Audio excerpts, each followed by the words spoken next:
আসসালামু আলাইকুম। আজকের খবর থেকে আমি বাজিদ বোস্তামি চিফ রিপোর্টার বলছিলাম। দর্শকবিন্দু, আমি প্রতিদিনই প্রতিবেদন করি এবং খুব বাড়ির কাছাকাছি বলে একটু দেরিতে আসি, যেগুলো দূরে একটু সেইগুলো আগে মুভমেন্ট করি।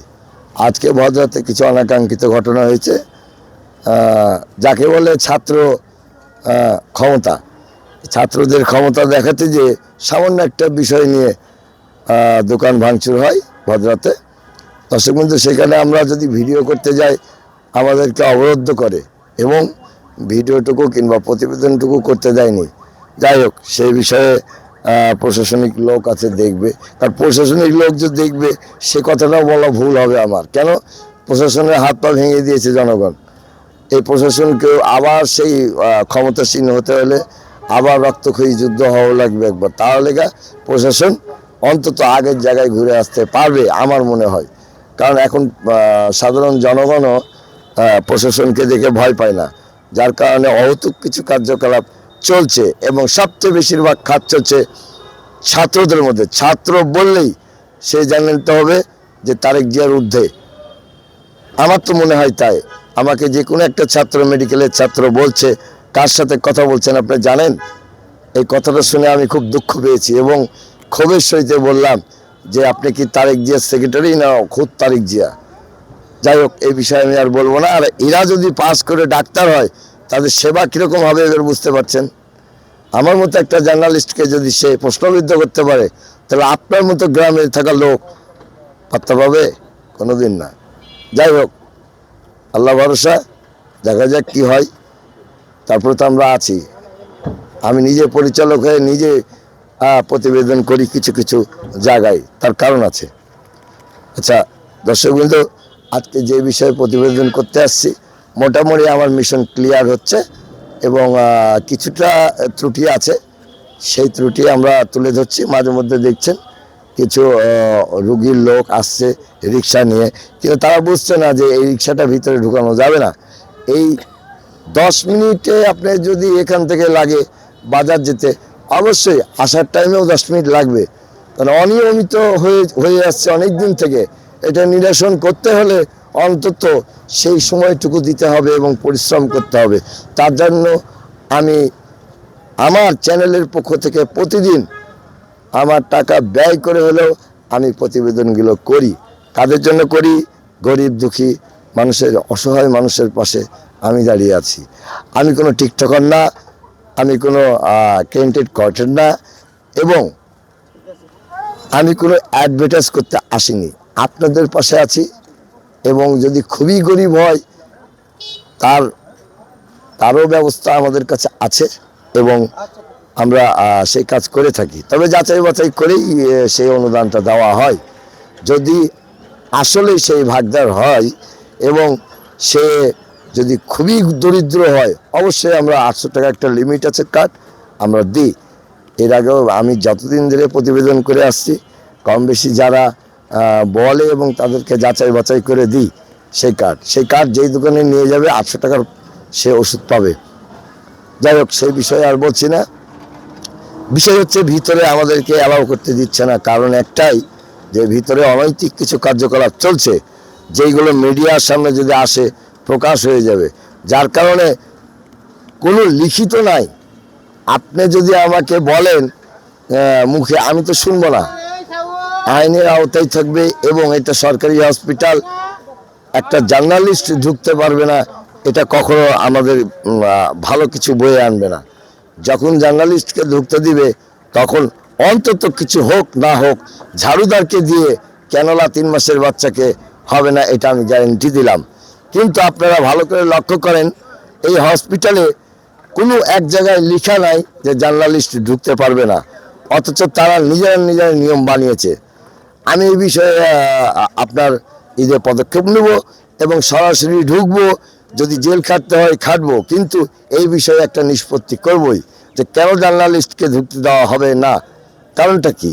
এটা তো আপনার ব্যক্তিগত মালিকানা না, কিংবা খুব তারেক জিয়া তো বলেনি যে আপনারা জার্নালিস্ট যারা তারা হসপিটালে ঢুকতে পারবেন না, কিংবা কোনো জায়গাতে সাইনবোর্ডও লেখা নাই যে জার্নালিস্ট ঢুকতে পারবে না। কিছু অসৎ ব্যক্তিরা যারা এই অসৎ কর্মকাণ্ডের সাথে জড়িত আছে তারাই এই নিয়মে জানে, অবগত জানে। আমার মনে হয় না যে ব্রিগেডিয়ার সাহেবও জানে যে আমাদেরকে ঢুকতে দেওয়া হয় না। না হয় নয়তোবা এত কিছু থাকতেও পোস্টার লাগানো বিভিন্নভাবে লাগানো আছে, এবং আমাদের এখানে লাইটিংয়ে দেখতে পাচ্ছি যে প্রতারক থেকে সাবধান, দালাল থেকে সাবধান। তাহলে একটা পোস্টারই তো যথেষ্ট, জার্নালিস্ট ঢুকতে পারবে না, আমরা আর ঢোকার চেষ্টাও করবো না, প্রশ্নও করবো না, সেই জিনিসটা লেখা নাই। এই বিষয়ে আমি আজকে প্রতিবেদন করতে আসছি। দর্শকবিন্দু, আরেকটা বিষয় আপনি জেনে রাখবেন, যেখানে গণমাধ্যম ঢুকতে পারবে না সেই জায়গাতে আপনাকে ধরে নিতে হবে বড় বড় অনৈতিক কাজ কারবার হয়। কিছুক্ষণ আগে আমি সাহেববাজার ক্লিয়ার করতে গিয়ে একটা ডাক্তারের গাড়ি এই রাত্রের সময় উনি মাঝখানে রাস্তার গাড়ি রেখে তার ক্ষমতা প্রয়োগ করে সে মার্কেট করতে ঢুকে। আমি যখন গাড়িটার ভিডিও ফুটেজ করি তখন সে আসে এবং ড্রাইভার আসে, এসে বলো ভাই অনুরোধ আপনার ভিডিও করবেন। আমরা 100 বার করব। এবং কালকেও একটা জুডিশিয়াল ম্যাজিস্ট্রেটকে আমি প্রশ্নবিদ্ধ করে ফেলেছি যে রাত্রি বাজে 10টা, আপনি কোথায় অভিযানে আসছেন? আপনার তো লেখা আছে যে জুডিশিয়াল ম্যাজিস্ট্রেট, তাহলে তো আপনার কোর্টে থাকার কথা। আপনি যখন ডিউটিরত থাকবেন তখন লোগো লাগাবেন, কেন আপনি আপনার লোগো দিয়ে গাড়ি চলবে ডিউটির বাইরে? যদি তারা এই ধরনের কার্যকলাপের সাথে জড়িত থাকে, খুব তারেক জিয়া বলেছে আপনি তাদেরকে মিডিয়া করে অন্তত আমাকে ভিডিওটা দিবেন, আমি যথাযথ ব্যবস্থা নেব। সে ম্যাজিস্ট্রেট হোক আর জজ হোক, নিয়মের আওতায় সবাইকেই আসতে হবে। ফ্যাসিস্ট সরকার না নেই বলে কোনো লাভ নেই। আমাদেরকে দেখলে প্রশাসনিক লোক দূরে চলে যায় কেন? বুঝতে হবে যে তাদের ভিতরে গলদ আছে। আমি কিছুক্ষণ আগে দেখলাম দর্শকবিন্দু, একটা পিক আপ দাঁড়িয়েছিল, যারা ছিল তারা মুঠোফোন দিয়ে ব্যস্ত ছিল, তাদের কোনো কর্মকাণ্ড নাই। অহেতুক গাড়ি এনে একটা মহড়া দেখিয়ে দিয়ে গেল যে আমরা আছি, এই পর্যন্তই। তারা অন্যায় যে হচ্ছে কিংবা অন্যায় যে করছে, টলি থেকে শুরু করে একবারে ডাক্তার থেকে শুরু করে খোঁজ নার্স পর্যন্ত আমাদের কাছে তথ্য আছে এবং ভিডিও ফুটেজ আছে। যদি আমরা দেখাই আপনাদের জামা কাপড় থাকবে না। আমি এই চ্যানেলের পরিচালক বললাম, আমার কাছে যেগুলো তথ্য আছে যদি এখানে আমি মিডিয়াতে দেখাই তাহলে আপনার এই প্রতিষ্ঠানের হামলা হবে 100%, কিন্তু আমি দেখাবো না। কারণ একটাই, এই প্রতিষ্ঠানটা গরিবদের জন্য। যাই হোক, আর এই প্রতিবেদনের সময় নেব না আমি। অনেকে জড়ো হয়ে হয়তো বা শুনছেন আমার কথা, তারা সবাই ভুক্তভোগী বলে আজকে তারা আমার পাশে থেকে শুনছে। আমি বড় দুঃখের সহিত জানাতে চাই, ভাই আপনাদের কোনো উপকারে এখন পর্যন্ত আমি লাগতে পারিনি, এই জন্য আপনাদের কাছে আমি লজ্জিত। আমি হাত জোড় করে অনুরোধ করে বলবো, আমার যদি ভুল হয়ে থাকে ক্ষমা করে দেবেন। আমি আপনাদের জন্য যথেষ্ট লড়াই করে যাব যতক্ষণ বেঁচে থাকবো। আমি একটা হার্টের পেশেন্ট, 7টা ব্লক আছে এখানে বাংলাদেশে। আমি লুৎফর রহমানকে দেখাই, বাইরে দেখাই দেবী সেটি, আমার ক্যানোলা আপনার এনজিওগ্রাম করা আছে। আমি মহস্য রোগী।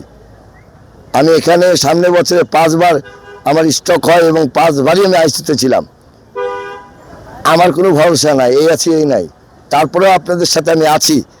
গরিব দুঃখী আমাকে ভালো লাগে ছোটোর থেকেই। বড়লোক কোনো আমার বন্ধু নেই এবং থাকবেও না আশা রাখি। যাই হোক দর্শকবৃন্দ, আপনারা যদি পারেন তাহলে সংকট নিরসনের জন্য আমার সাথে আপনারা একই সঙ্গে কাজ করি, আসুন। আমি আর কিছু বলবো না। কিছু জার্নালিস্ট হয়তো বা আশেপাশে থেকে চোরের মতো ভিডিও করছে, আমি জানি, করুক। যারা চোর তারা এইরকম, আর যাদের সৎ সাহস আছে আমার মতো এসে রাস্তায় তাদেরকে বক্তব্য দিতে হবে, এটা কেন হচ্ছে ওটা কেন হচ্ছে। আপনাদেরকে তো মুভমেন্ট করতে দেখিনি, মাঠ পর্যায়েও দেখিনি এবং প্রতিবেদন করতেও দেখিনি। গোপন ভিডিও ক্যামেরা নিয়ে ভিতরে ঢুকছেন, দর্শন কার্ড নিয়ে গোপন ভিডিও করে কথা পরে সেট করছেন। আমরা কি বুঝি না বোকার স্বর্গে বাস করি? না, সবাই এক না। আমি কিছু মিডিয়া ভাইদেরকে বলবো, ভাই যেখানে অনৈতিক কাজ কারবার হয়, ঘুষ খায় কিংবা আপনাকে টাকা দিয়ে মুখ দাবিয়ে রেখেছেন, এইরকম সাংবাদিক না হওয়াই ভালো আমার মনে বলে। এটা দেশের জন্য ভালো হবে এবং দেশের জনগণের জন্যও ভালো হবে। যদি সত্যিই আপনারা সাংবাদিক হয়ে থাকেন, বড় বড় টিভি চ্যানেল আছে, তাদেরকে আমি কোনোদিন পদক্ষেপ নিতে দেখিনি। যাই হোক, আজকে আর এই প্রতিবেদনটা আমি এখানে শেষ করব। দর্শকবৃন্দু, আজকের খবর থেকে আমি বাজিত, চিফ রিপোর্টার বলছিলাম। স্থান রাজশাহী সরকারি হসপিটাল, এমার্জেন্সির গেটের সামনে। ধন্যবাদ আমার এই ভিডিওতে এবং আমার লাইভ দেখার জন্য।